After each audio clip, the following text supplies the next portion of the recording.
곧 오소서 임마누엘, 오 구하소서 이스라엘, 그 포로생활 고달파 메시아 기다립니다. 이 대림절 찬송을 부를 때마다 좋은 세상이 열리기를 애타게 기다리던 이들의 심정이 떠올라 가슴이 뭉클해지곤 합니다. 불공평한 세상, 불의와 어둠이 지배하는 세상을 극복하고 생명과 평화가 넘실대는 세상을 만들고 싶어하는 모든 이들의 염원이 대림절 찬송 속에 담겨 있습니다. 오늘 본문인 마리아의 찬가도 이런 맥락에서 불려졌습니다. 어느 날 마리아는 천사 가브리엘의 방문을 받습니다. 천사는 마리아에게 성령으로 말미암아 아이를 잉태하게 될 것이라는 하나님의 전가를 전합니다. 이에 마리아는 이를 받아들이기를 주저했습니다. 그도 그럴 것이 마리아의 나이 12살, 13살 남짓된 어린 소녀였습니다. 마리아는 천사에게 말합니다. 나는 남자를 알지 못하는데 어떻게 이런 일이 있으리까? 얼마나 무섭고 떨렸겠습니까? 그러자 천사 가브리엘은 마리아의 친척인 엘리사벳의 소식을 들려줍니다. 엘리사벳도 늙어 임신할 수 없었는데 하나님의 도우심으로 그녀가 임신한 지 벌써 6달이 되었다. 한 여인은 도저히 임신이 불가능한 나이였고 한 소녀는 임신하기엔 너무도 어린 나이였습니다. 그러나 천사의 말을 듣고 마리아는 비로소 용기를 냅니다. 마리아는 하나님의 뜻을 받아들입니다. 그녀가 말합니다. 보십시오. 나는 주님의 여종입니다. 당신의 말씀대로 나에게 이루어지기를 바랍니다. 그런 일이 있은 후 마리아는 서둘러서 유대 산골에 사는 엘리사벳을 방문합니다. 마리아는 거기서 석 달쯤 머물렀습니다. 마리아와 엘리사벳, 이 두 여인은 하나님의 깊은 섭리 속에 있었습니다. 둘은 함께 먹고 마셨습니다. 변해가는 자신들의 몸에 대해 이야기를 나누었습니다. 그리고 노산과 초산에 대한 두려움이 불쑥불쑥 찾아왔습니다. 그때마다 그 두 사람은 서로를 격려했습니다. 서로를 지지해 주었습니다. 참 아름다운 모습입니다. 두 사람은 하나님의 특별한 사랑과 구원의 계획을 점점 더 선명하게 깨달아 갔습니다. 하나님께서 자신들을 통해 상상도 할 수 없는 무언가 놀라운 일을 준비하고 계시다는 것을 직감했습니다. 그들은 함께 있는 동안 하나님에 대한 신뢰가 점점 더 깊어갔습니다. 드디어 마리아의 마음을 휘감고 있던 두려움은 완전히 사라졌습니다. 하나님의 뜻을 받아들인 마리아는 하나님께서 자기 몸을 빌어 하실 일을 내다보며 이 기쁨의 찬가를 불렀습니다. 누가복음 1장 46절입니다. 내 영혼이 주님을 찬양하며 내 마음이 하나님 내 구주를 기뻐하였음은 그가 그의 여정의 빛의 남을 돌보셨습니다. 보라, 이제 후로는 모든 세대가 나를 복이 있다 할 것이다. 어린 소녀로서는 당돌하다고 느껴질 만큼 거침없는 언사입니다. 더 이상 두려움에 떨던 마리아가 아닙니다. 역사의 주체로 우뚝 선 메시아의 어머니의 모습입니다. 거룩하고 자비로우신 하나님의 영이 그녀를 채우자 마리아는 일어선 존재가 되었습니다. 그리고 이어지는 그녀의 노래는 매우 혁명적입니다. 기존 질서에 대한 도전입니다. 그런 의미에서 마리아의 찬가는 매우 예언자적입니다. 누가복음 1장 51절입니다. 하나님은 그의 팔로 권능을 행하시고 마음이 교만한 자들을 흩으시는 분이십니다. 하늘 높은 줄 모르고 제 힘에 도취되었던 제왕들을 왕좌에서 끌어내리시고 천대받던 이들을 높이는 분이십니다. 줄인 사람을 먹이시고 남의 배고픈 사정 따위에는 아랑곳하지 않던 이들은 빈손으로 떠나게 하시는 분이십니다. 바로 이것이 우리가 맞이하게 될 분의 참모습입니다. 사실 마리아의 노래는 이스라엘 역사에서 매우 소중한 역할을 맡아 수행했던 여성들의 노래와 서로 맞닿아 있습니다. 미리암과 한나와 드보라의 노래가 바로 그것입니다. 미리암의 노래입니다.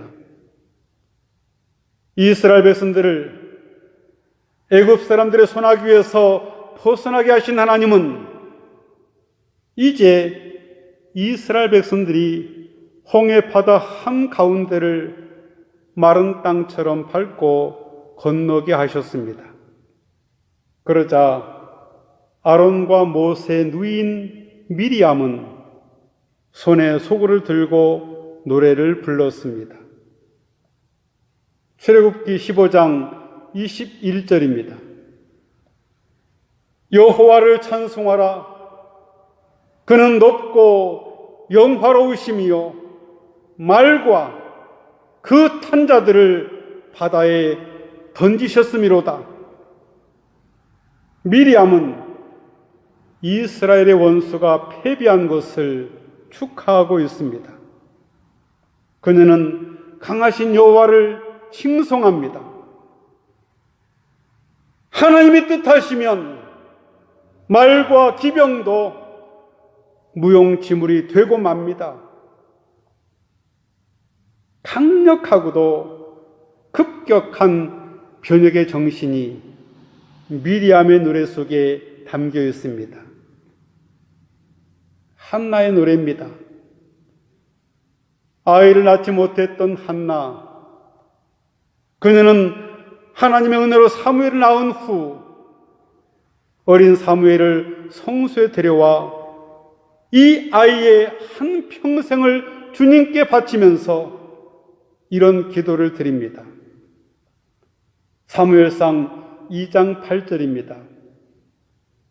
여호와는 가난한 자를 진토에서 일으키시며 빈궁한 자를 거름더미에서 올리사 그들을 귀족들과 함께 앉게 하시며 그들이 영광의 자리를 차지하게 하시는도다. 땅의 기둥들은 여호와의 것이라. 여호와께서 세계를 그것들 위에 세우셨도다. 한나의 찬송은 아이를 잉태하지 못하던 한 여인에 대한 하나님의 도우심뿐만 아니라 무시당한 자, 가난한 자, 낮아진 자, 힘 없는 자 일반에 대한 하나님의 자비로운 행동을 증언합니다. 가난하고 궁핍한 이들의 살 권리를 되찾아 주시는 분이 곧 땅의 주인이신 하나님이십니다. 그리고 철병거 900대를 가지고서 20년 동안이나 이스라엘을 괴롭혀온 가나안 왕 야빈을 물리친 후 여사사 투보라도 세상을 뒤집어 엎으시는 하나님의 능력을 노래했습니다. 이 세 여인은 하나님으로 인해 인간의 운명이 역전된다는 사실을 노래합니다. 이들에게는 하나님께서 낮은 자들을 높이신다는 믿음이 있었습니다. 사실 과거 여성들은 남성 중심의 사회에서 비존재 취급을 받고 살았습니다. 여성들은 의뢰이 세상 물정에 어두울 거라는 편견이 지금도 사라지지 않고 있습니다. 하지만 억눌린 자들의 서름과 아픔을 그들보다 더 잘 알아차릴 이들이 있을까요? 여기 흥미있는 사실이 있습니다. 예수님의 탄생 이야기는 사복음서 중에서 마태복음서와 누가복음서에만 실려 있습니다. 그런데 마태복음서에서는 요셉이 꿈을 꾸고 천사의 지시를 받아 움직입니다. 마리아는 단지 침묵 속에서 예수님을 잉태합니다. 이와는 달리 누가복음서에서는 마리아가 꿈이 아니라 현실에서 천사와 만나고 하나님의 계시를 받습니다. 요셉은 단지 마리아의 약혼자로만 언급될 뿐 침묵합니다. 우리 다시 마리아의 노래로 돌아가 봅시다. 마리아의 찬가의 절정은 하나님의 구원의 행위가 그녀가 잉태한 아이를 통하여 실제가 되었다는 것입니다. 마리아의 태중에 있는 아기는 바로 그 일을 이루시려는 하나님의 꿈이 빚어낸 아기였습니다. 마침내 성령으로 잉태되어 동정녀 마리아에게 나신 예수님은 세상에 오셔서 병든 자, 귀신 들린 자, 사회적 약자들을 돌아보셨습니다. 주님은 결코 폭력적인 방식이나 누군가를 배제하고 혐오하는 방식으로 세상과 맞서지 않으셨습니다. 예수님은 도리어 폭력의 고리를 끊어내셨습니다. 그리고 사랑의 위대한 힘을 보여주셨습니다. 땅에 붙들려 사는 이들에게 하늘을 가져오셨습니다. 오늘의 결론입니다. 우리가 잊지 말아야 할 것이 있습니다. 그것은 하나님을 믿는다는 것은 우리의 현실을 하늘로 가져가는 것이 아니라 우리의 현실 속에 하늘을 가져오는 것입니다. 뜻이 하늘에서 이루어진 것 같이 땅에서도 이루어지도록 하는 것입니다.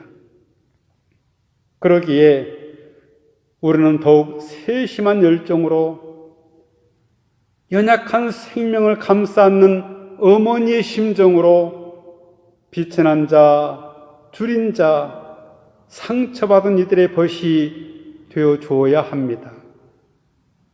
그렇게 하면 마리아의 노래가 우리의 삶을 통해 세상 곳곳에 우렁차게 울려 퍼지게 될 것입니다.